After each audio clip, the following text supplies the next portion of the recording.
नमस्कार दोस्तों, excellent point coaching centre से मैं आपका फिर से एक बार स्वागत करता हूं। जैसे कि हम क्या पढ़ रहे हैं, इतिहास। इतिहास में भी क्या, मध्यकालीन इतिहास। और जो हमने इससे पहले क्या पढ़ा था, मोहम्मद गौरी और पृथ्वीराज चौहान, और उससे पहले जो थे आपके मोहम्मद बिन कासिम 712 ईस्वी में आए, और किस तरीके से क्या मुस्लिम धर्म की क्या हुई, भारत में स्थापना हुई।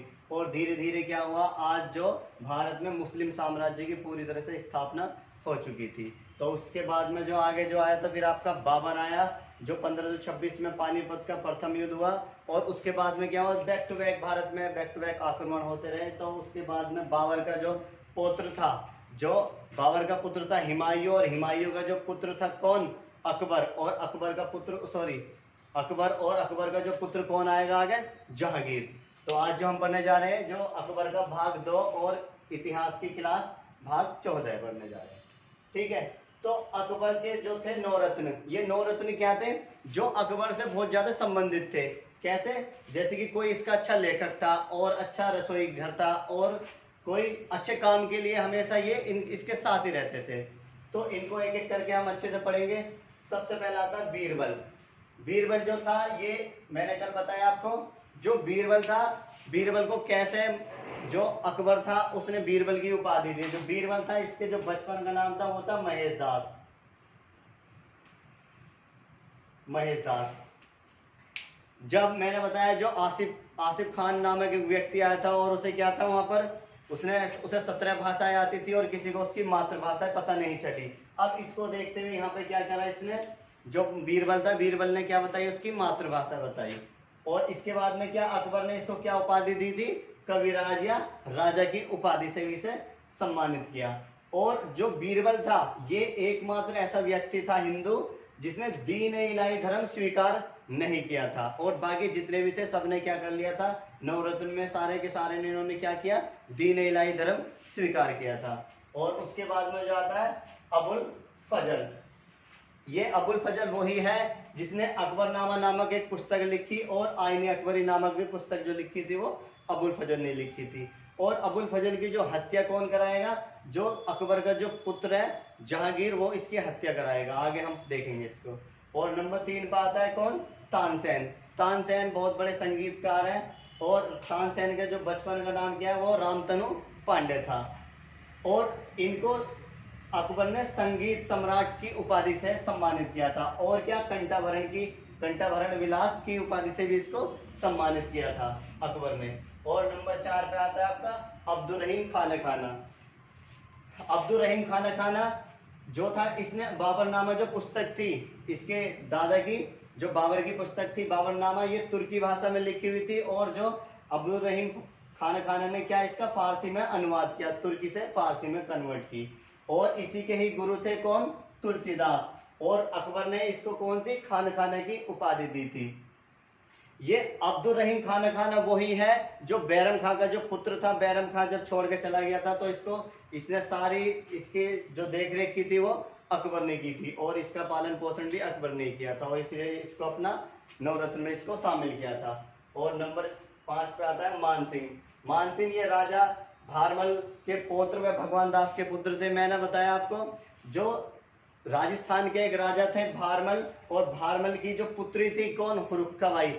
और हुरुक्का भाई के जो पुत्र थे कौन, वो थे भाई कौन थे, भगवान दास। तो ये इन्हीं के भगवान दास के क्या थे, ये पुत्र थे मानसिंह। और नंबर 6 पे आता है राजा टोडरमल। टोडरमल ये वाराणसी में इन्होंने काशी विश्वविद्यालय की स्थापना, सॉरी काशी में, वाराणसी में काशी विश्वनाथ मंदिर की इन्होंने स्थापना की। किसकी सहायता से, अकबर की सहायता से। और फिर आता है शेख फैजी। इन्होंने क्या, महाभारत और श्री भगवत गीता का फारसी में अनुवाद किया था इनका।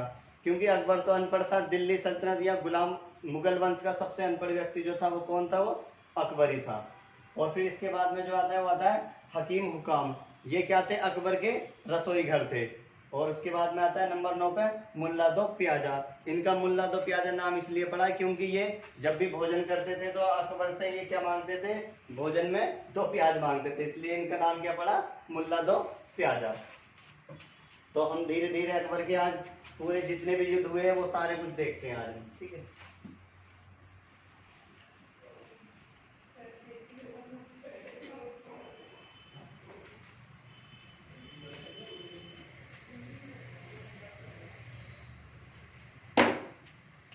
अकबर। अकबर का जो जन्म हुआ था मैंने बताया 15 अक्टूबर 1542 को। कहां पर हुआ था? जो अमरकोट के राजा वीरसाल थे वहां पे किसका जन्म हुआ था? अकबर का। और अकबर का जो पूरा नाम था होता जलालुद्दीन मोहम्मद अकबर। जलालुद्दीन मोहम्मद अकबर, अकबर का पूरा नाम था। तो जो अकबर था, अकबर क्या करता था ये बताते हैं कि बहुत ज्यादा, जिस तरीके से प्राचीन भारत में हम सम्राट अशोक को पढ़ेंगे ठीक उसी तरह से जो था ये भी सम्राट ही कहलाया अकबर। क्योंकि जो इधर पड़ता है आपका गुजरात और इधर ही क्या था ये दिल्ली सल्तनत, दिल्ली सल्तनत और गुजरात के ही पास में इसने राजस्थान और राजस्थान से पहले ही इधर बिल्कुल कोने पर ही इसने क्या बसाया था, यहाँ पर आगरा नगर के पास में इसने क्या बसाया था? फतेहपुर सीकरी। फतेहपुर सीकरी। और फतेहपुर सीकरी में इसने क्या कराया था? सबसे बड़ा इसमें अंदर जाने के लिए बुलंद दरवाजा,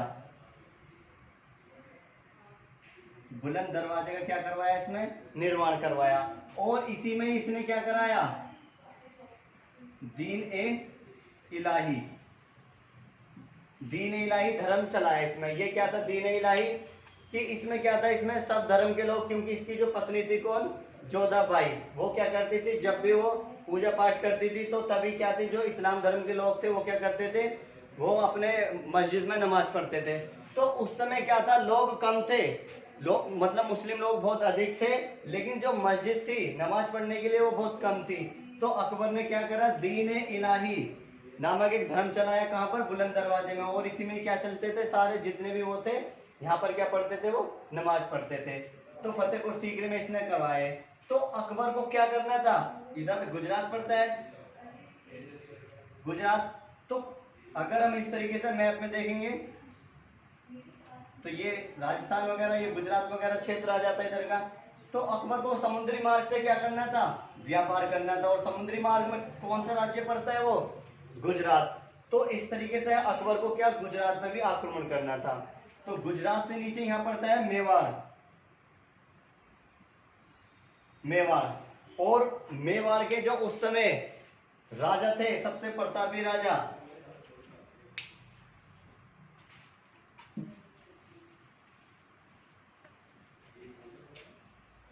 वो थे महाराणा प्रताप, महाराणा प्रताप। तो उस समय के बताते जो महाराणा प्रताप थे, ये उदय सिंह,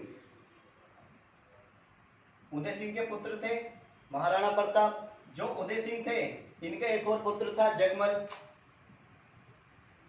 जगमल। जो जगमल था वो उदय सिंह का बड़ा पुत्र था। लेकिन उस समय जो बताते हैं पूरे उत्तर भारत में और दक्षिण भारत की तरफ और दक्षिण पूर्व, पूर्व पश्चिम की तरफ सारे महाराजा जितने भी थे वो सब जानते थे कि जो ये बहुत राजघराने के थे, अच्छे अच्छे। तो यहाँ पे क्या राजपूताना घर के थे, तो सब चाहते थे कि हमारी लड़की का रिश्ता कहाँ हो, वो उदय सिंह के परिवार में ही हो। तो उस समय जो महाराणा प्रताप थे ये सबसे प्रतापी राजा थे।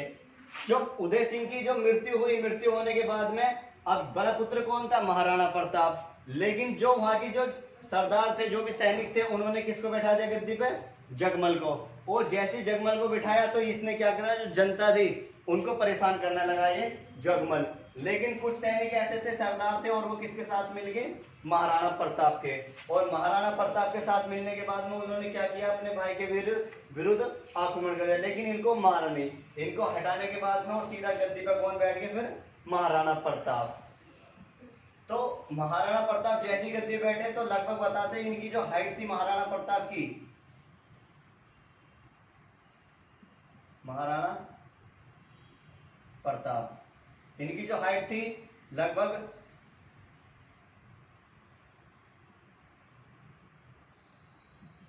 7.5 फुट हाइट थी इनकी। और इनके जो कवच का जो वजन था, कवच वो था 71 किलो का। और इनकी जो तलवार थी वो 55 किलो की थी। और इनका जो भाला था, जिससे भाला फेंकते थे, वो लगभग 81 किलो का था और इनमें खुद में भी वजन कितना था 150 किलोग्राम। 150 किलोग्राम इनमें खुद भी वजन था। और जो इनका घोड़ा था वो चेतक और इनका प्रिय एक हाथी भी था घोड़ा, और इनका प्रिय एक हाथी भी था। हाथी का जो नाम था वो क्या था रामदास। तो अकबर ने क्या सोचा कि मुझे महाराणा पर अगर मुझे गुजरात अभियान करना है और मुझे समुद्री मार्ग से क्या करना है व्यापार करना है, क्योंकि एक तो व्यापार करना था इसको महाराणा पर उसको अकबर को समुद्री मार्ग से, और दूसरा क्या था कि जब भी ये हज यात्रा के लिए जाते थे तो ये समुद्री मार्ग से जाते थे। तो यहाँ पर अकबर को लगा कि कहीं ना कहीं मुझे कहां पर आक्रमण करना है गुजरात में। तो गुजरात से पहले महाराणा प्रताप पड़ते हैं, राजस्थान में उदयपुर के राजा थे। तो यहाँ पर हुआ क्या, अकबर ने महाराणा प्रताप पर आक्रमण करने के लिए सोचा, लेकिन अकबर इनसे बहुत ज्यादा डरता था कि कहीं ऐसा ना हो कि ये मुझ पर मेरी हत्या कर दे, क्योंकि खुद में 150 किलो वजन और हाइट कितनी 7.5 फुट, कवच का वजन 71 किलो और तलवार का वजन 55 किलो और भाला 81 किलो का, और घोड़ा भी इनका बहुत प्रिय था उस समय चेतक। तो हुआ यही, यहाँ पर जो महाराणा प्रताप थे इनका जन्म जो हुआ था 9 मई 1540 ईस्वी को, लगभग अकबर से भी ये 2 वर्ष बड़े थे। तो अकबर इसलिए इनसे डरता था, हाइट भी इनकी ठीक ठाक थी। तो अब हुआ यही कि अकबर ने इन पर आक्रमण करने के लिए 1576 ईस्वी में एक युद्ध होता है हल्दी घाटी का युद्ध।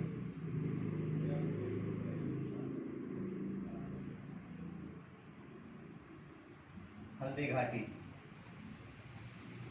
का युद्ध किसके बीच, महाराणा प्रताप और अकबर के बीच, दोनों के मध्य युद्ध होता है। लेकिन अकबर इतना डरपोक था, इसने ये कभी भी युद्ध लड़ने के लिए नहीं आया। लेकिन इसने किसको भेजा, जो भगवान दास का जो पुत्र था मान सिंह को युद्ध लड़ने के लिए भेजा।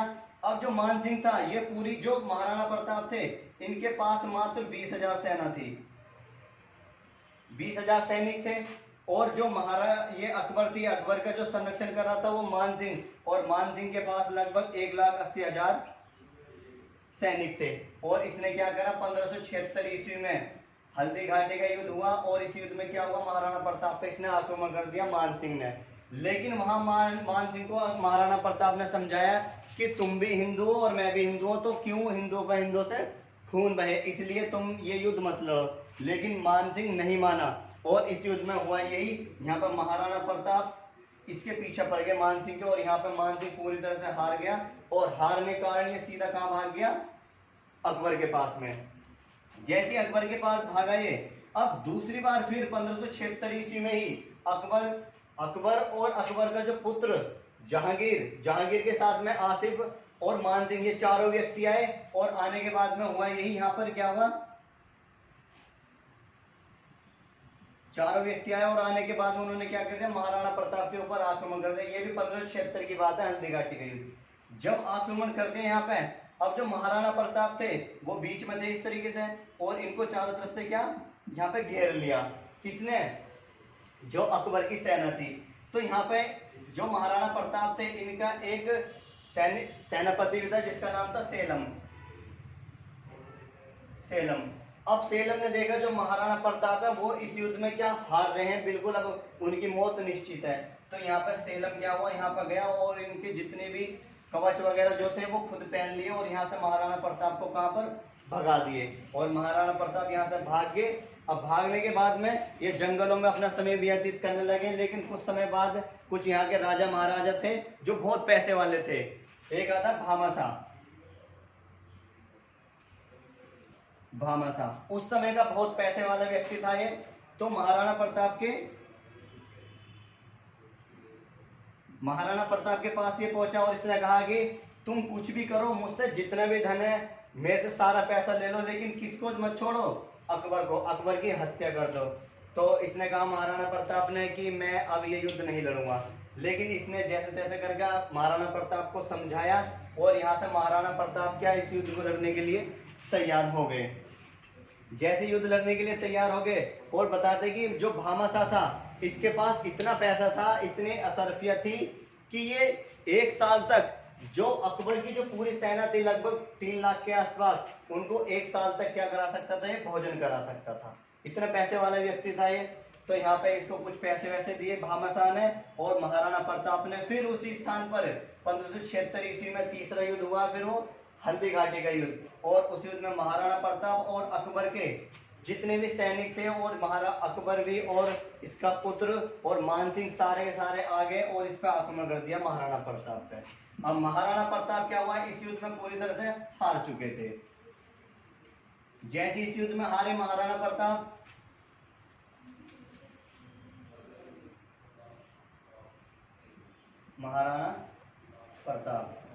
जैसे इस युद्ध में हारे तो उसमें हुआ क्या, ये चारों तरफ से क्या इन पे तीर लग चुके थे। तो ये अपने घोड़े पे बैठे हुए थे चेतक पे, और इन्होंने उतर के चेतक के कान में ऐसी आवाज मारी और इनसे कहा कि आज तेरी जरूरत है मुझे, और आज तो मुझे बचा ले, बस तू ही कर सकता है, क्या कर सकता है।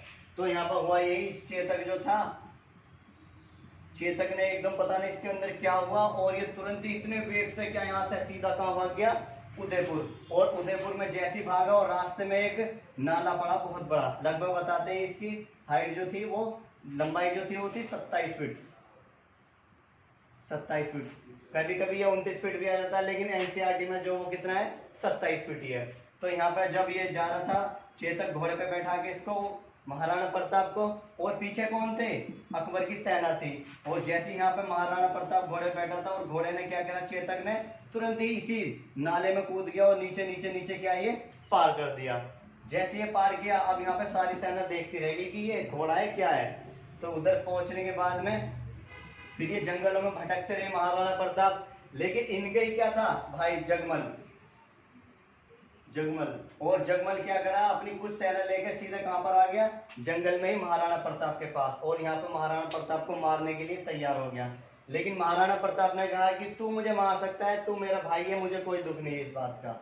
तो यहाँ पर महाराणा प्रताप, क्योंकि ये जगमल जो था ना, ये अकबर के साथ मिल गया था, तो महाराणा प्रताप ने, जगमल ने इसकी बात सुनी और इसकी आंखों में आंसू आने लगे। और फिर यहाँ से क्या हुआ, महाराणा प्रताप अपनी सेना फिर से एक बार फिर एकत्रित करते हैं, और एकत्रित करने के बाद में और कुछ समय बाद क्या हो जाता है, महाराणा प्रताप को ज्वर आता है, बुखार आ जाता है, बुखार आने का क्या हो जाता है, महाराणा प्रताप की मृत्यु हो जाती है।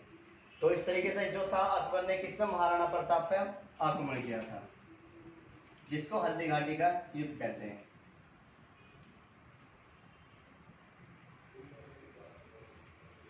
जो अकबर था, अकबर का पुत्र कौन था, सलीम।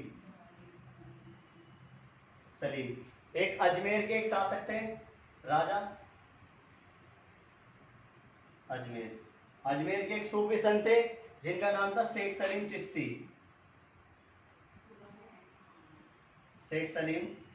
चिश्ती। तो वहां पर हुआ क्या, जो शेख सलीम चिश्ती थे, तो अकबर को किसी ने बताया कि जो तुम्हारी पत्नी है हुरुक्काबाई जोधाबाई, आप क्या करो, उसके पुत्र जब ही होगा जब आप क्या करोगे, जो शेख सलीम चिश्ती है, इनकी एक दरगाह थी वहां पे अजमेर में, जो आप इस दरगाह पे डेली एक चादर चढ़ाओगे। तो अकबर डेली आता था यहाँ पर चादर चढ़ाता था। तो एक बार शेख सलीम चिश्ती ने देखा कि अरे तुम डेली आते हो यहाँ चादर चढ़ाते हो, इससे अच्छा आप एक काम करो, मुझे सारी चादर महीने भर की एक साथ दे दो और मैं चादर चढ़ाता रहूंगा। तो ये अकबर ने कहा कि आप एक काम करो, मेरे साथ कहाँ चलो, फतेहपुर सीकरी चलो, और वहीं पे क्या अपने डेली चादर चढ़ाते रहना। तो हुआ यही, शेख सलीम चिश्ती को कहाँ लिया था अकबर, फतेहपुर। और फतेहपुर में क्या करता है, वहां पे उनकी दरगाह बना देता है, और वहीं पे क्या करते हैं, डेली चादर चढ़ाते हैं। जैसी डेली चादर चढ़ाते हैं, तो वहीं पे ही कुछ समय बाद सलीम का जन्म हुआ, और इसी के नाम पे, शेख सलीम चिश्ती के नाम पे क्या रखा, इसका अपने पुत्र का नाम सलीम, लेकिन बाद में इसका नाम क्या रखा, जहांगीर नाम रखा अकबर ने। जो जहांगीर था, अकबर कहता था इससे कि भाई मैं तो, क्या हुआ था इसका, 1569 में जन्म हुआ था, 1569 में जन्म हुआ जहांगीर का। तो अकबर इससे कहता था कि मैं तो अनपढ़ रह गया, लेकिन कम से कम तू तो पढ़ ले, मैं तो किस तरीके से नहीं पढ़ पाया क्योंकि मेरे पिताजी हुमायूं क्या कराते थे, मेरा मिनट मिनट में ट्रांसफर कराते थे, तू तो पढ़ ले। तो हुआ ये यहाँ पर अकबर इसको पढ़ाने के लिए जो अबुल फजल था, अबुल फजल, उसको नियुक्त किया पढ़ाने के लिए। और ये क्या करता था, इसको पढ़ाता था। ये क्या पढ़ाता था इसको, क्योंकि ये जो अबुल फजल था इसको क्या काफी भाषा आती थी। तो जहांगीर इससे इतना परेशान हो गया बहुत ज्यादा कि जब भी ये जहांगीर जो था ये बहुत बिगड़ा हुआ था। ये इतना बिगड़ा था कि ये क्या करता था, मदिरा पान करता था, धूम्रपान करता था, नशीले पान करता था बहुत ज्यादा। तो जब भी ये दोस्तों के साथ घूमता था तुरंत ही अबुल फजल आ जाता था कि चलो पढ़ो, तुम्हारे पिताजी ने, अकबर ने कहा कि इसको पढ़ाना है।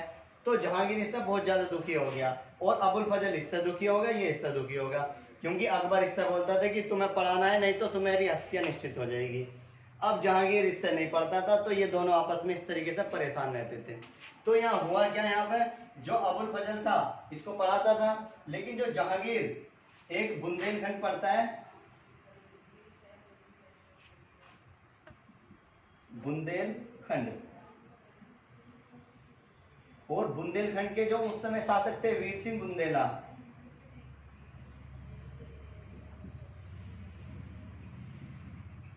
वीर सिंह बुंदेला कहाँ के, बुंदेलखंड के। जो वीर सिंह बुंदेला थे ये जहांगीर के क्या थे, अच्छे मित्र थे। तो हुआ यही यहाँ पे जो जहांगीर था ये किसी तरह से फतेहपुर सीकरी से कहाँ पर आया, ये वीर सिंह बुंदेला के पास में। और जो अबुल फजल था ये कभी नहीं चाहता था कि वीर सिंह बुंदेला से कौन मिले, जहांगीर मिले। तो हुआ ये यहाँ पे जब अबुल फजल को पता चला कि जहांगीर कहाँ गया है, बुंदेलखंड, वीर सिंह बुंदेला के पास में, तो अबुल फजल क्या उसके पीछे पीछे आ गया। अब जैसे पीछे पीछे आ गया तो यहाँ पे क्या थी, चेयर लगी हुई थी और ये यहाँ पे क्या कर रहे थे, खाना खा रहे थे वीर सिंह बुंदेला और जहांगीर। और जहांगीर ने कहा कि भाई देख आ गया अबुल फजल, अब तुझे कैसे भी करके कुछ भी करके इसकी हत्या करनी है और यहाँ से आज वापस जाना नहीं चाहिए। तो वीर सिंह बुंदेला कहा ठीक है आज तुम निश्चित रहो, आज इसकी मृत्यु निश्चित है। तो यहाँ पे वीर सिंह बुंदेला ने इसको कहा अबुल फजल को कि बैठो आपके लिए भोजन लगाते हैं। और वही वीर सिंह बुंदेला ने क्या करा, उस भोजन में जहर डाल दिया और जहर देने के कारण क्या हो जाती है, यहाँ पर अबुल फजल की यहाँ पर मृत्यु हो जाती थी, मृत्यु हो गई। मृत्यु होने के बाद में अब जो वो था जहांगीर, जहांगीर को पढ़ाने के लिए जो अब्दुल रहीम खान खाना था, जो बैरम खां का पुत्र था, उसको भी काफी भाषा आती थी। तो उसने क्या करा, अकबर ने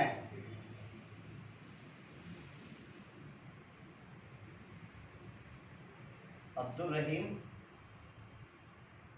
खान खाना इसको नियुक्त किया फिर किसके लिए, जहांगीर के लिए, कि तू पढ़ ले कुछ पढ़ ले। लेकिन फिर क्या करता था ये अब्दुल रहीम खाना से इससे इसने दोस्ती कर ली और फिर ये इसको क्या क्या अब पढ़ाया चाहे ना पढ़ाया, ये आपस में मित्र बन के रहे, इसको कुछ ज्यादा इसने पढ़ाया नहीं था।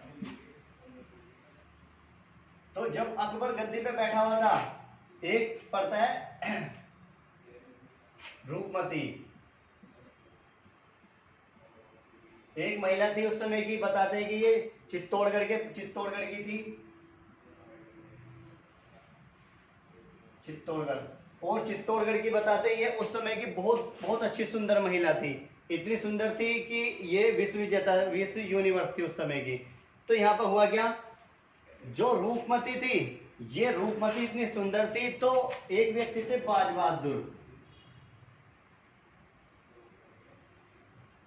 बाज बहादुर, और ये बाज बहादुर ने क्या किया था, इनसे शादी कर ली थी। तो ये खबर किसको पता चली थी, अकबर को, कि रूपमती क्या है, बहुत उस समय की बहुत सुंदर महिला है। क्योंकि एक पीछे पद्मावती आई थी और पद्मावती के बाद जो दूसरी सुंदर महिला थी वो रूपमती ही थी। तो ये इतने प्रेम करते थे आपस में। और इनकी क्या है, आप देखते भी होंगे जो जितने बुजुर्ग व्यक्ति हैं वो क्या इन दोनों की कहानी सुनाते हैं, इनकी बहुत अच्छी अच्छी कहानी है। तो यहाँ पर हुआ क्या, यहाँ पर अकबर किसके ऊपर आक्रमण कर देता है, बाज बहादुर के। जैसे बाज बहादुर के ऊपर आक्रमण करता है तो बाज बहादुर क्या करता है, किस लिए आक्रमण करता है, रूपमती के लिए। तो जैसे ही युद्ध करते हैं, उस युद्ध में क्या होता है, बाज बहादुर लड़ रहे थे, लेकिन इन्हें लगा कि अगर मैं युद्ध लड़ता रहूंगा तो मेरी क्या यहाँ पे मौत निश्चित हो जाएगी। तो ये अपने घोड़े को छोड़ के और पीछे जो राजमहल था पूरा और पीछे की तरफ इस तरीके से आने लगे। जो रूपमती थी वो कहाँ बैठी थी, महल में ऊपर से देख रही थी कि युद्ध चल रहा है यहाँ पर।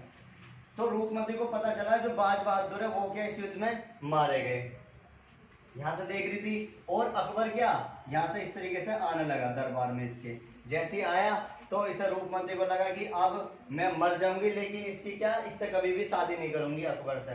तो यहाँ रूपमती के हाथ में क्या थी, एक अंगूठी थी, और इसने क्या करा, वो अंगूठी क्या उसको निकाला और उसको निगल गया, और निगलने के कारण क्या हो जाता है, यहाँ पर रूपमती की मृत्यु हो जाती है। इसकी मृत्यु होने के बाद में जो बाज बहादुर थे, ये पीछे की तरफ से जैसे आ रहे थे, तो अकबर ने देखा इसको, रूपमती को, कि ये तो मर चुकी है।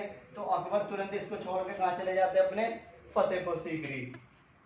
तो बाज बहादुर जैसे ही आते महल में एंट्री करते हैं, देखते हैं जो रूपमती है, रूपमती की मृत्यु हो गई यहाँ पे। और मृत्यु होने के बाद में यहाँ पे ये जो बाज बहादुर है, और ये भी इसकी समाधि स्थल बनाते हैं, और वहां पे सर पटक पटक के क्या ये भी अपने प्राण त्याग दे देते हैं। कौन, बाज बहादुर। तो इस तरीके से बाज बहादुर और रूपमती की अच्छी कहानी है, इतिहास में बहुत लोग जानते भी इनके बारे में। जो अकबर का जो पुत्र था, कौन, जहांगीर। और मैंने बताया एक उदयपुर के एक शासक थे, भारमल। और भारमल का ही एक पुत्र था जिसका नाम था क्या, भगवान दास। भगवान दास का भी एक पुत्र था जिसका नाम था मान सिंह। और जो भगवान दास था, इसकी एक बहन थी जिसका नाम था जोधाबाई। इससे किसने शादी की थी, अकबर ने। जो जहांगीर था, जहांगीर की जो पहली शादी हुई, जो मान सिंह की जो पुत्री थी मानाबाई, जहांगीर की पहली जो शादी हुई किससे हुई, मानाबाई से। कब, 1585 ईस्वी में। ज्यादा समय नहीं, देख लो 1569 में तो जन्म हुआ, और 1585 में जो मान सिंह की जो पुत्री थी मानाबाई, इससे क्या हुआ, इसकी शादी हुई। लेकिन यही एक पहली महिला थी जिसने कुएं में कूद के अपनी आत्महत्या की थी, क्योंकि ये शराब बहुत पीता था, जो आगे हम जहांगीर की वो पढ़ेंगे। देखो, जो भारमल था, भारमल की जो पुत्री थी कौन, जोधाबाई। जोधाबाई का विवाह किससे हुआ, अकबर से। और जो मानाबाई किसकी पुत्री थी, मान सिंह की, तो इसका विवाह किससे हुआ, जहांगीर से। तो इस तरीके से जहांगीर की भी 7 शादियां हुई थी। तो कल हम जो पढ़ेंगे वो जहांगीर के बारे में पढ़ेंगे। तो अकबर ने इस तरीके से बताते हैं, इसको अच्छे भी बताते हैं और बहुत ज्यादा इसको बेकार भी बताते हैं। तो धन्यवाद आज के लिए, कल मिलते हैं फिर एक नई क्लासेस के लिए, ठीक है। और क्लास रेगुलर अपने देखते रहिए, ठीक है। धन्यवाद आज।